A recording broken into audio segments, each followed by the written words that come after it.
They were the voices that made millions swoon, the performers who dominated charts and defined an era of soul, funk, and R&B. But behind the blinding spotlight and beneath the immaculate suits lay untold stories of survival few dared to name. In the ruthless landscape of 1960s and 70s America, these black artists faced a brutal choice: abandon their musical dreams or find any means necessary to survive until that elusive break arrived. For some, this meant entering arrangements where intimacy became currency, where private performances extended beyond the microphone, where powerful patrons offered protection and opportunity at a profound personal cost. This isn't just a story about music. It's about the true price paid for a chance at immortality, about desperate choices made in the shadows that would haunt even their most triumphant moments in the light. If you're ready to understand these legends beyond their polished public images, subscribe now to continue this journey through music's most carefully guarded secrets. Marvin Gaye. The Reluctant Transaction. Marvin Gaye didn't arrive in late 1960s Los Angeles as a star. He came as a man fleeing his failures in Detroit with little money in his pocket and a voice not yet enough to pay for rent. The city was merciless. It didn't care about his Motown dreams or who he had sung for before. And then, amidst the lonely neon lights, certain doors began to open. Invitations that didn't come from record labels, but from people who wanted to purchase his presence, to have him as a companion for a few hours. This wasn't a career, nor was it love. It was a bargain, blunt and cold, made simply to survive. According to those who knew him then, Marvin, in his worn suit, would appear at the penthouses of older men and women, walking in, carrying the scent of cigarettes and sweat from cheap practice rooms. An old bandmate once said bluntly, he had these strange appointments with older fans. They paid to be near him. See, these weren't dates. They were transactions where every smile, every touch, every minute had a price. The greatest conflict lay in this duality. On stage, Marvin was a god of charm, the prince of Motown, making audiences believe he had everything. But in the shadows, he was just a young black man, slowly eroding while living in a world where money dictated both affection and existence. Each time he stood before a microphone, he sang of free love, while in his real life, he signed invisible contracts with people who were more powerful, wealthier, just so he could continue singing. Many fans who hear "Let's Get It On" or "Sexual Healing" believe they're listening to a man singing about pleasure and liberation. But others, those closer to Marvin, understood these songs contained deeper meanings, perhaps sighs or cries from a man who once had to commodify intimacy when he no longer had enough to hold on to for himself. Marvin never confirmed or denied these stories. Perhaps because he knew any explanation would be distorted, or perhaps because he was accustomed to letting his past sink beneath the halo of fame where the public only saw white suits, subtle dance moves, and a smile that made thousands of hearts tremble. The pain of this story isn't just in his having to sell parts of his private self, but in the fact that Marvin, the man who sang about love with such finesse, had to learn how to turn affection into a commodity. Between two worlds, light and darkness, he walked with a contradiction that became as much a part of him as his voice, sweet yet painful, powerful yet fragile. Rick James, the strategic player. Rick James never apologized for who he was. At any point in his life, he stood under the stage lights as if the world was born to serve him. But that was the Rick James of the 1980s, with Super Freak dominating the radio, with flashy outfits and defiant gaze. Before he became a ruler of the dance floor, Rick was a fresh-faced newcomer, lost in high society parties where he wasn't a distinguished guest, but an entertainment option for the powerful. The rumors in the music scene spread as fast as cigarette smoke in a closed room. Rick didn't just play music, he also entertained at parties where guests were willing to pay to keep him for a few extra hours. These gatherings reportedly took place in Beverly Hills mansions where liquor flowed like rivers and funk music played all night. Rick, without a proper record deal, knew he couldn't stand on the sidelines. He walked in with his guitar, a few songs, and a smile that people found both dangerous and alluring. There were times when the party host would come to him, whispering in his ear, "Stay a little longer and you'll be taken care of." And Rick understood what taken care of meant. Not everyone would accept such offers, but he was different. For him, every connection was valuable, especially if it could open a door into the music world he longed to enter. What makes this story unforgettable isn't just the transactional nature of these encounters, but how Rick reportedly turned them into part of his personal brand. He didn't hide his impulsive personality or deny the long nights of smoke and drinks. On the contrary, he transformed these experiences into his stage energy. The kind of "give it to me, baby" chant that audiences thought was just a song lyric held deeper meanings for those who knew his past. A fellow musician from that era recalled that Rick once emerged from a party at dawn, his shirt half unbuttoned, his pocket stuffed with cash, and a new melody whistling from his lips. When asked about it, he reportedly shrugged. "Everyone has a price. I just know how to bargain better than others." That quote, which at first sounds like arrogance, was in fact an unofficial confession about how he survived and climbed every rung of the ladder in a ruthless industry. Rick James didn't just sell his presence, he sold the entire atmosphere he brought with him. At those parties, he wasn't an unknown artist, but the center of a small universe, the person who made the wealthy crowd feel young again, freer, more rebellious. In return, they paid for that brief freedom, giving him connections that would later turn into record deals, collaboration offers, and eventually fame. Teddy Pendergrass, The Velvet Arrangements. Teddy Pendergrass entered music not from center stage, but from behind a drum kit. As the drummer for Harold Melvin and the Blue Notes, he sat in the corner of the stage, sweat running down his back, keeping the beat for others to shine. But behind the scenes of those performances existed whispered stories within the industry. Something no one wrote in his artist biography, but that seeped through recording studios, bars, and dinner parties in Philadelphia. They said that before Teddy's voice was captivating enough to put him in front of the microphone, he had already found a way to earn money from his personal appeal, not just with his drumming. A former studio manager, when asked about those years, gave a short remark. He always knew how to please VIP clients. The phrase might sound like a professional compliment, but for those who witnessed it, please wasn't just about drumming or singing a few lines. The rumor was that Teddy, with his tall build, warm smile, and a gaze that was hard to break away from, had received private invitations from wealthy patrons in exchange for money. Enough to pay for a room, buy a good meal, or simply survive another week without worrying about bills. No paper or photo proves this, but in the music world of that era, where connections were the strongest currency, no one was surprised if a young, unknown man used everything he had to climb. Old friends say Teddy never complained or showed shame. On the contrary, he saw it as part of the job of staying alive long enough to wait for a real opportunity.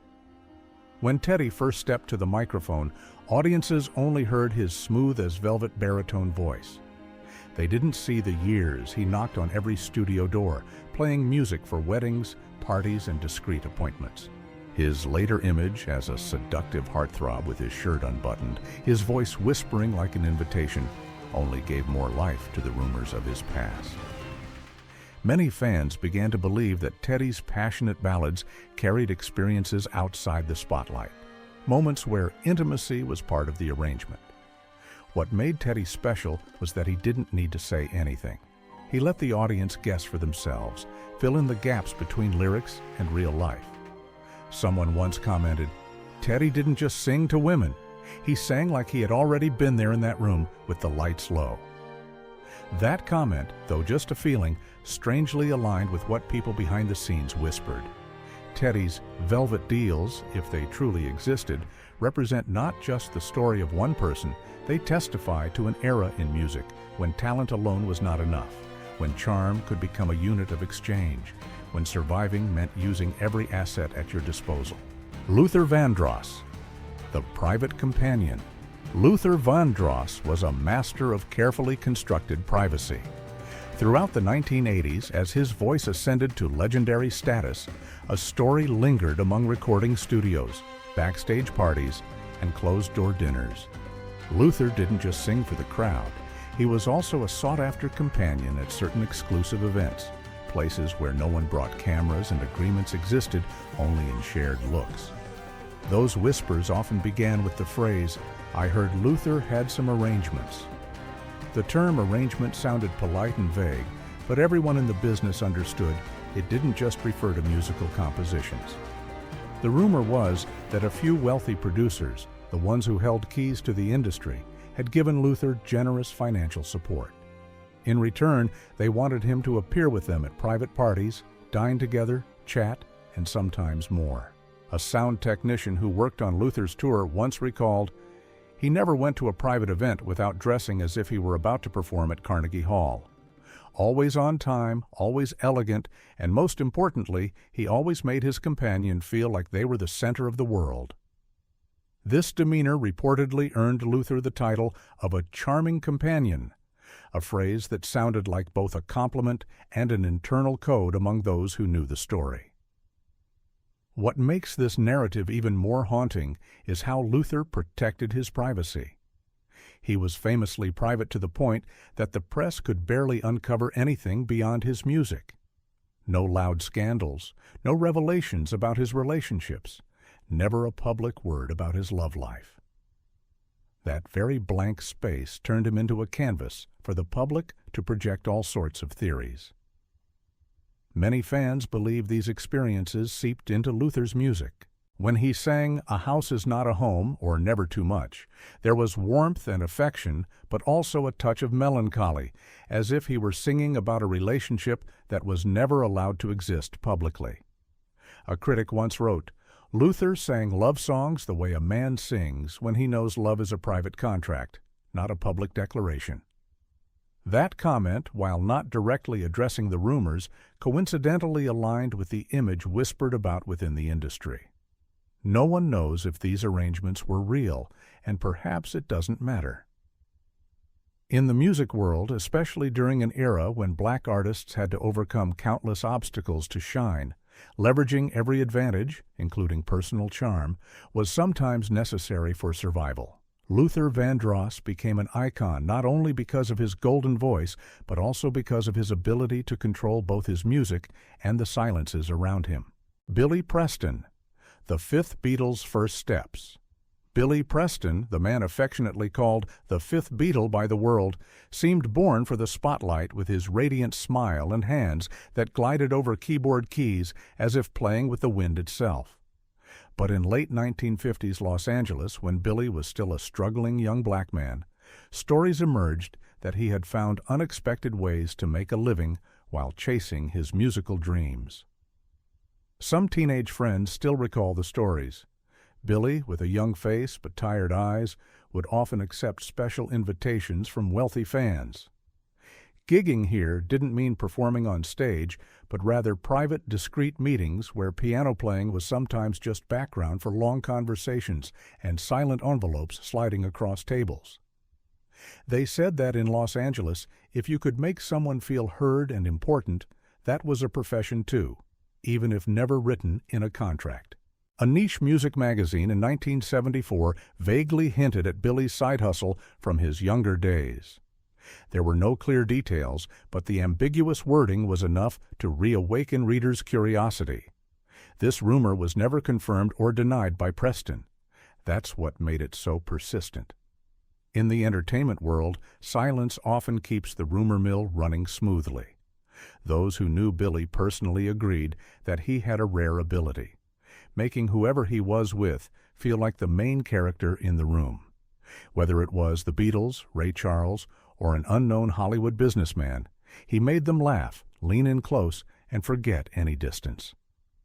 An old friend once exclaimed, "Billy didn't just play the keys, he played people's hearts.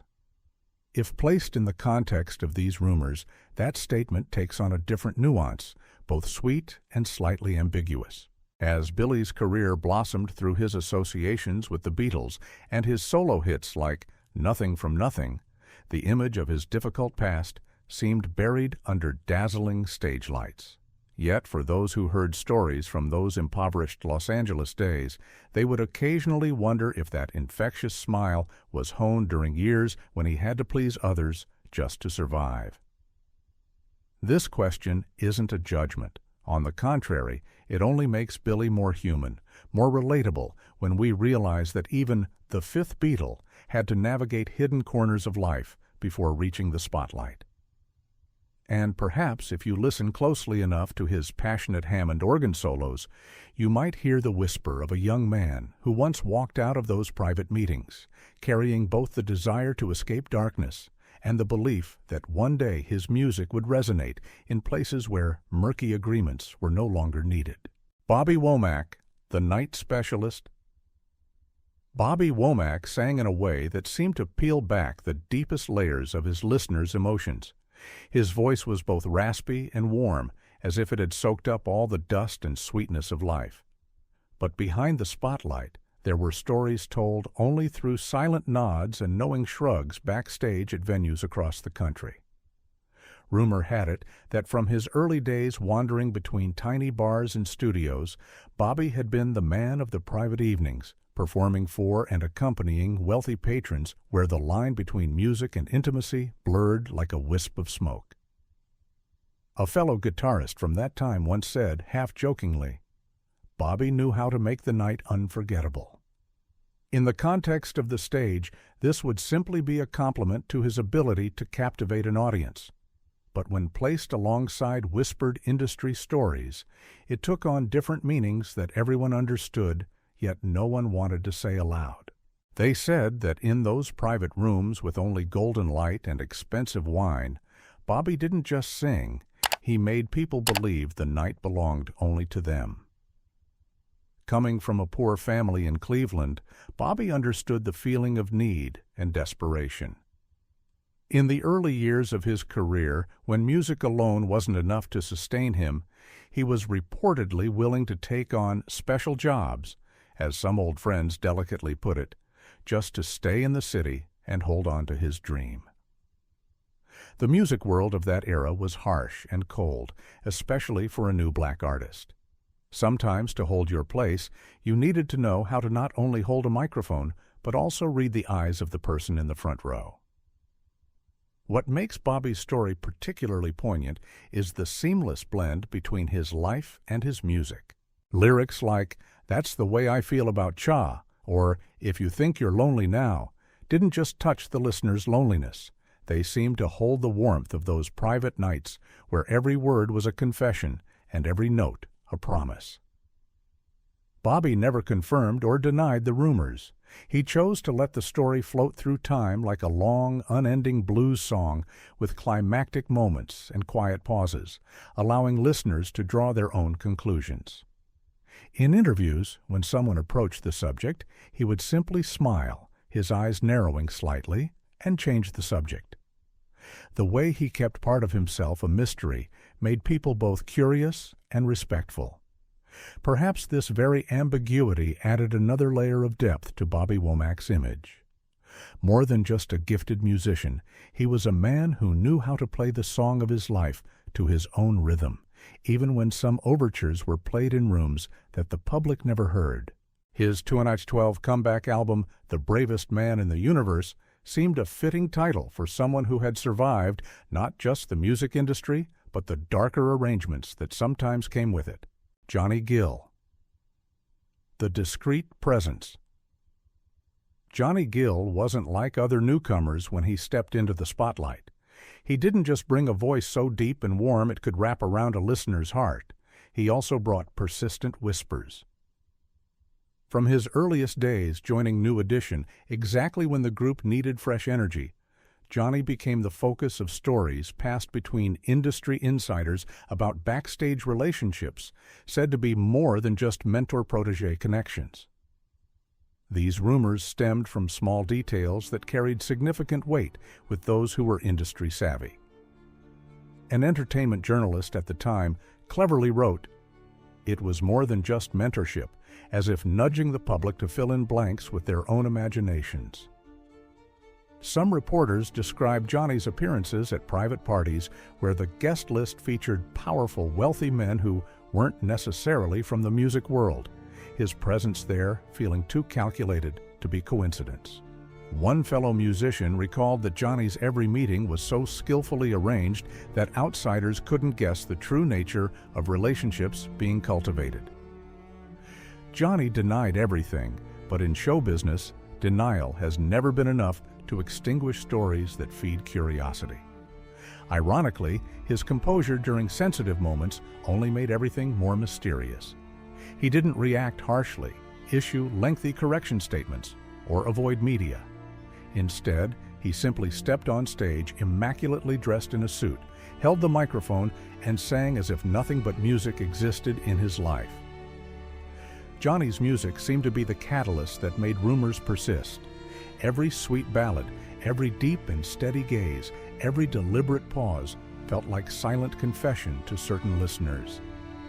They believed only someone who had navigated complex experiences through long nights hard to talk about could convey such warmth and fragility. To them, his voice was the softest evidence of all. A former New Edition crew member remembered a series of private events Johnny attended when the group's schedule wasn't packed. These weren't public concerts, but exclusive engagements for elites where guests knew each other and everything happened behind closed doors. No one said exactly how Johnny was compensated, but everyone understood that in such places, the value of certain kinds of presence was significant. Most of the public never had access to these events, so all information came through second-hand accounts. Some described him as a true charming companion, graceful enough to make evenings complete, discreet enough not to embarrass anyone. Building relationships with influential people wasn't unusual for a young talent needing a foothold in an already famous group. But the way Johnny's story circulated gave it different shadings. Today, Johnny Gill's journey reflects not just rumors, but an entire era of R&B where black singers fought to be on stage while navigating complex webs of relationships, sometimes exchanging more than just music for opportunity. Johnny walked through it all, leaving behind whispers that still echo like lingering chords yet to find resolution. Billy Paul, the Jones Connection. Billy Paul never stepped onto a stage as an innocent man. Even before the world knew Me and Mrs. Jones, he carried experiences that gave his eyes a hard-to-read depth. It was said that before fame found him, Billy had been a companion for a group of high society women, ladies who knew exactly what they wanted and were willing to pay a premium for his time and attention. The story sounds like urban fiction, but in Philadelphia during this era, silent agreements between young artists and wealthy patrons weren't rare. A veteran Philly DJ once whispered, "Billy was kept to sing privately, just to sing, but not in a place everyone could see." The unfinished sentence opened enough dark space for listeners' curiosity to wander. Private parties, no cameras, no reporters, just red wine, soft yellow lights, and a voice as smooth as silk weaving through intimate conversations. That image seemed to cling to Billy's name, though he never admitted or denied it. The irony is that Me and Mrs. Jones, the hit that brought Billy to the pinnacle of his career, felt like a subtle hint for those who believed the rumors. The song tells of a secret affair, of appointments that couldn't be made public, of emotions both passionate and suppressed. When Billy sang it, his voice didn't just perform lyrics. It seemed to pull every breath from real memory. Fans began asking each other, was he singing about more than just someone else's story? An old friend recalled that in his youth, Billy would often perform at small clubs, but only left after midnight with a luxurious car waiting for him. No one knew the destination, only that the next morning Billy would return with an unreadable smile, For a singer trying to find his way in a tough industry, those trips might have been the only way to both nurture his musical dream and pay bills. In the eyes of many, Billy Paul embodied a certain kind of charm mixed with mystery, both elegant and with an unstated rebellious streak that made any rumor attached to him easier to accept. At a time when black artists had to work twice as hard for a foothold, leveraging every opportunity to access the powerful wasn't just personal choice, but sometimes survival strategy. And if that opportunity came through closed-door parties with worldly women, Billy reportedly knew how to make it worthwhile. Of course, the truth remains with those who were actually there. No contracts, photos, or specific evidence exist, just memories and stories. But that very void created the fascination. Billy Paul wasn't one to explain away gossip. He let his music speak for him, allowing his voice to blend with rumors as if they were born to go hand in hand. Today, these stories have become part of the Billy Paul legend, impossible to prove, yet equally impossible to erase. Fillmore Slim, the honest hustler. Fillmore Slim didn't shy away from the light, nor did he hide in shadows. He stepped into the street under flickering neon signs and said outright what many others only whispered. His past was tied to private arrangements, long nights, and the hot asphalt roads of the West Coast. People called him the West Coast Pimp Godfather, but for Slim, that title wasn't a burden. It was part of a brand he transformed into living art. Unlike others on this list, Slim didn't just have rumors. He openly ran a network of companion services and participated directly before transitioning to music. In interviews, he admitted naturally, "Music and the streets were my two loves." That quote sounds like a concise blues song, honest, painful, and unafraid to expose dark corners. Slim didn't deny his past because he knew those very experiences had forged the style and soul in every melody he played. In the 1960s and 70s, the Fillmore district of San Francisco existed as a parallel world, both the cradle of soul, blues, and R&B, and the center of street dealings. Slim occupied the intersection of these two currents. He stood on stage with his guitar while also managing private arrangements behind the scenes. Some nights, the music he played would echo in small bars, but when performances ended, Slim would disappear into private rooms where agreements didn't need written documentation. What makes Slim's story so distinctive is how he blended both worlds into one unified image. When you hear him sing, you feel street dust clinging to every word, but simultaneously sense the finesse of a man who understood what it meant to please others. Slim once said the streets taught him how to read an audience, knowing when to be fast-paced, when to slow down, and when to keep silent.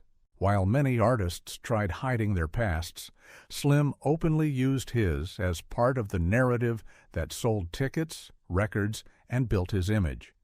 He didn't romanticize it or make it a tragedy. He simply told it in ways that created unspoken credibility. The audience believed him because they knew every note came from a life that wasn't pretense. Later, when focusing entirely on music, Slim retained his distinctive style, sharp suits, wide-brimmed hats, and a smile both friendly and mischievous.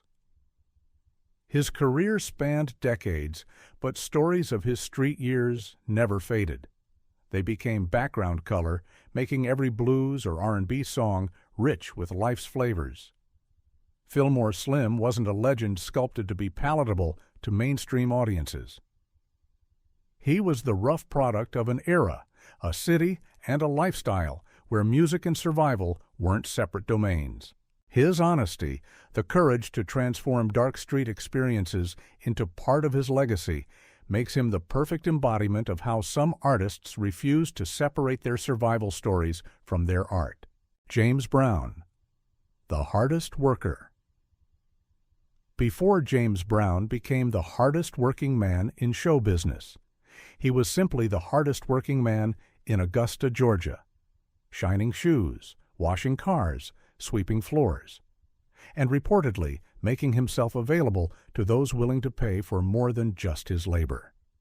His journey from extreme poverty to global stardom contained chapters rarely discussed in official biographies, but whispered among those who knew him in his earliest days. Growing up in a brothel run by his aunt, young James witnessed transactional relationships as simply another form of survival. By his teenage years, according to childhood acquaintances, he had already learned to leverage his charisma and physical presence for financial gain. A former bandmate from his earliest days recalled, "James knew how to make money when there was no money to be made. Sometimes that meant private company for lonely people with cash to spare." These arrangements weren't glamorous. They were desperate measures in desperate times. In the segregated South of the 1940s and 50s, opportunities for young black men were severely limited. For James, with his boundless ambition and determination to escape crushing poverty, refusing any potential avenue for advancement wasn't an option. These early experiences reportedly shaped his notorious approach to business later in life: transactional, controlled, and always with clear understanding of his worth. What makes James Brown's story particularly compelling is how he transformed this pragmatic survival mentality into his stage persona. The explosive energy, the sweat-drenched performances, the absolute command of both stage and audience. These weren't just artistic choices, but extensions of a man who had learned that his very presence could be a valuable commodity if presented with enough intensity and conviction. His famous cape routine, collapsing from emotional and physical exhaustion, being draped with a cape, then suddenly reviving for another burst of performance, symbolized his entire life philosophy. Never stay down, always deliver more than expected. Make them believe they've received something extraordinary for their money. This approach to performance reportedly stemmed directly from his earliest transactions. As his career ascended, James Brown became increasingly controlling of his image, his band, and his business affairs. Those close to him attributed this obsession with control to his early years when he had so little power over his circumstances. The man who once had to accept any terms offered to him became fanatical about dictating his own terms in every situation. By the time he reached international fame with hits like "Papa's Got a Brand New Bag" and "Say It Loud, I'm Black and I'm Proud," the desperate young man from Augusta seemed to have disappeared entirely beneath the carefully constructed persona of Soul Brother Number 1. But for those who knew his origins, his insatiable drive and complicated relationship with money always carried echoes of those early survival arrangements. These stories, whether merely rumors or accounts from first-hand witnesses, reveal a hidden dimension of these legendary Black R&B artists, people who lived for their music while struggling to survive in a world structured against them. They emerged from narrow streets and makeshift studios, sometimes walking crooked paths, just to earn a chance to sing and pursue their passion. We may never know the absolute truth behind every whisper, but these narratives make them more human and their achievements more remarkable. The true significance isn't in judgment, but understanding, recognizing that behind every timeless recording was an artist who faced impossible choices between abandoning dreams or compromising dignity. The music industry of that era offered little protection or support for black talent, creating environments where exploitation became almost inevitable for those without financial safety nets or powerful connections. What unites these 10 stories is the extraordinary resilience demonstrated by each artist, the ability to transform difficult beginnings into artistic expression that continues to move audiences decades later. Their experiences with survival work weren't separate chapters from their musical careers, but often foundational elements that informed their emotional depth, their understanding of human desire, and their ability to connect with audiences on visceral levels. When we listen now to their recordings, hearing Marvin's sensual pleas, Luther's romantic yearning, Billy Paul's secretive passion, we're experiencing not just technical brilliance, but emotional authenticity born from lives fully lived, with all their complications and contradictions intact. Their legacies remind us that sometimes the most beautiful art emerges from the most difficult circumstances, and that judging the paths people take to survive says more about societal failures than individual choices. If these stories moved you, take a moment to subscribe as we continue exploring the untold histories behind the music that shaped our world. Every legend contains shadows we rarely see, but understanding them brings us closer to the full humanity of those whose art we cherish.